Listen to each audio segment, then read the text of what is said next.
ठाकरे गटाचे नेते सुधाकर बडगुजर यांनी मुख्यमंत्री देवेंद्र फडणवीसांची आज भेट घेतलेली आहे। बडगुजर मुख्यमंत्री देवेंद्र फडणवीसांच्या भेटीला पोहोचले।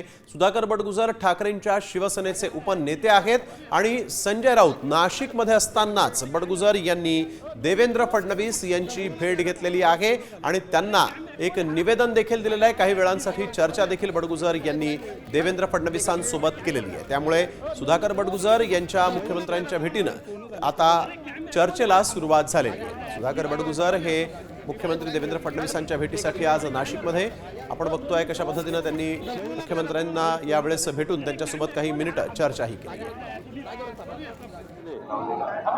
महत्त्वाचे आहेत कर्मचाऱ्यांचे प्रश्न सोडवणे हे महत्त्वाची बाब आहे। काही क्लास 1 क्लास 2 चे प्रमोशन झाले आहेत, क्लास 3 क्लास 4 चे प्रमोशन बाकी आहेत। ते प्रमोशन लवकर व्हावेत त्यासाठी आज निवेदन देण्यासाठी मी या ठिकाणी आलोय।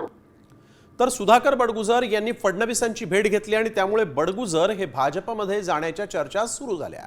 आठवड्याभरामध्ये समजेल ठाकरे गटात कोण राहणार आणि कोण नाही अशा शब्दात गिरीश महाजन यांनी एक मोठा गौप्यस्फोट केला आहे।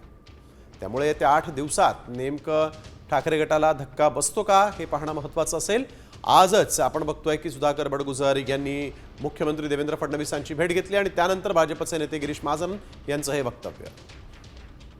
तेव्हा सोहळ्यामध्ये तर सगळे नेते सुद्धा करत असतात। नाही, मला अजून त्याच्याबद्दल काही माहिती अशी अजून काही चर्चा कुठे नाही आहे, पण नाशिक शहरामध्ये जिल्ह्यामध्ये अनेक नेते, अनेक सर्वपक्षीय नेते, प्रमुख पदाधिकारी, कार्यकर्ते हे भाजपत येण्याला उत्सुक आहेत।